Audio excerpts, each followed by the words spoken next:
যদি আজকে 15 থেকে 11 থেকে 19 বছর বয়সের মধ্যে কোন ছেলেমেয়েরা যদি বুঝতে চেষ্টা করে, বুঝে নেয় যে সফলতার মানদণ্ড কোথায়, সে যদি একদম মনে মনে টার্গেট করে যে আমি সমাজের জন্য, সকলের জন্য বড় কিছু করব, ইনশাআল্লাহ এই বাচ্চাটা আগামী দিনে, এই বাচ্চাগুলো তোমরাই আগামী দিনে you will also become the leader in the whole world. তোমরা গোটা বিশ্বের মধ্যে ইনশাআল্লাহ একটা লিডার হবে। কি হবে?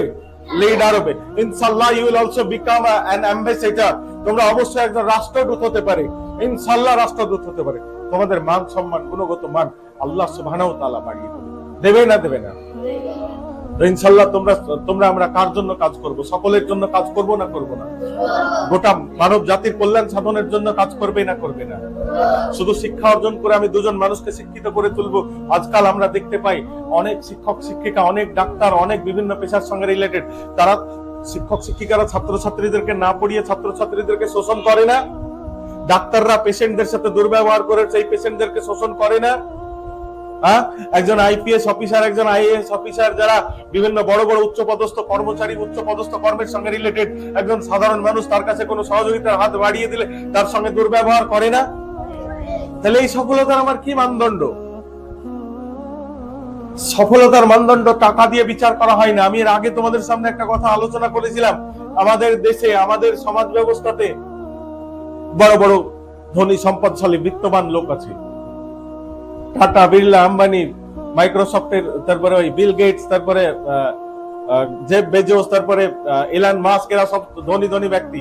আজ পর্যন্ত এদের কাছে আমরা শুনেছি সমাজের জন্য ওরা কোনো কল্যাণ করেছে? সমাজের জন্য এরা কোনো কল্যাণ কার্য করেছে?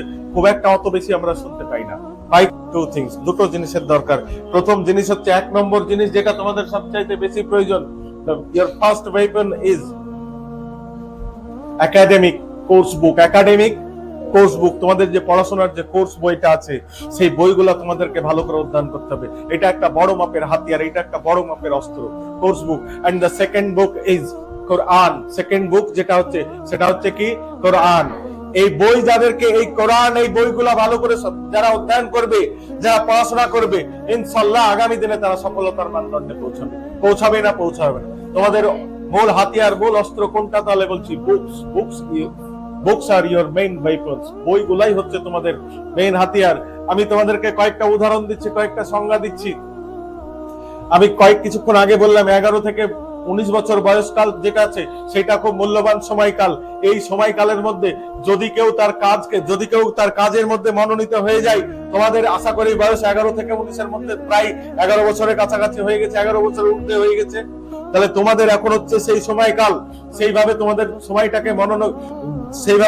সময়টাকে মনোযোগ দিতে হবে। যেমন আমি উদাহরণ দিচ্ছি, তোমরা নাম শুনেছো, সচিন তেন্ডুলকারের নাম শুনেছো? একজন বিখ্যাত ক্রিকেটার, তাই না? সেই সচিন তেন্ডুলকার, বিখ্যাত ক্রিকেটার, 12 বছর বয়সে তিনি হাতে কি ধরেছিলেন? ব্যাট ধরেছিলেন। কি ধরেছিলেন? সেই সচিন তেন্ডুলকার 12 বছর বয়সে হাতে ক্রিকেট ব্যাট ধরেছিলেন। আজকে তার নাম জানলে আমরা বিখ্যাত cricketer, he is one of the most international cricketer all over the world. গোটা বিশ্বের মধ্যে সবচেয়ে একটা বড় মাপের বিখ্যাত ক্রিকেটার হিসেবে জানা যায়। ওই বাচ্চাটা, ওই ছোট্ট সচিন তেন্ডুলকার যদি 12 বছর বয়সে আজকে ওই ব্যাটটা না ধরতো, এটা কি পসিবল হতো? Will it be possible? এটা পসিবল হতো না। তোমরা হয়তো ভালো করে জানো, আমাদের এপিজে আব্দুল কালামের নাম শুনেছো? এপিজে আব্দুল কালাম, উনি যেন মিসাইল ম্যান নামে পরিচিত। উনি তার অল্প বয়সে, তিনি 12 বছর বয়সে, 11 বছর বয়সে তিনি বইকে তার প্রধান অস্ত্র হিসাবে গ্রহণ করেছিলেন, বুকসকে তার প্রধান অস্ত্র হিসাবে গ্রহণ করেছিলেন। প্রধান অস্ত্র হিসাবে গ্রহণ করার পরে ইন ফিউচার, ভবিষ্যতে তিনি কি হয়েছিলেন? He was the president of India. He was elected the president of India. তিনি ভারতবর্ষের রাষ্ট্রপতিতে মনোনীত হয়েছিলেন। Was he not a leader? তিনি কি একজন লিডার ছিলেন না? তিনি কি একজন নেতা ছিলেন না? কিসের বলে তিনি নেতা হয়েছিলেন? বইয়ের বলে, তিনি শিক্ষার বলে, এডুকেশনের বলে, তাই তো নাকি? আরো বলছি, আবুল কালাম আজাদ, তোমরা নাম শুনেছো? আবুল কালাম আজাদ, তিনিও অল্প বয়সে, 12 বছর বয়সে, তিনি বাড়ির মধ্যে, তিনি 12 বছর বয়সে বাড়ির মধ্যে একটা লাইব্রেরি খুলেছিলেন। কি খুলেছিলেন?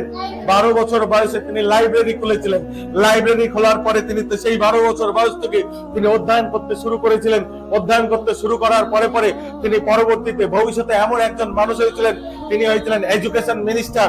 তিনি একজন শিক্ষামন্ত্রী হয়েছিলেন না?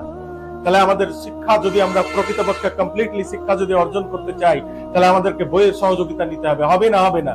We have to become a leader for the whole world. গোটা বিশ্বের জন্য আমাদেরকে লিডার তৈরি হতে হবে। হবে না, হবে না।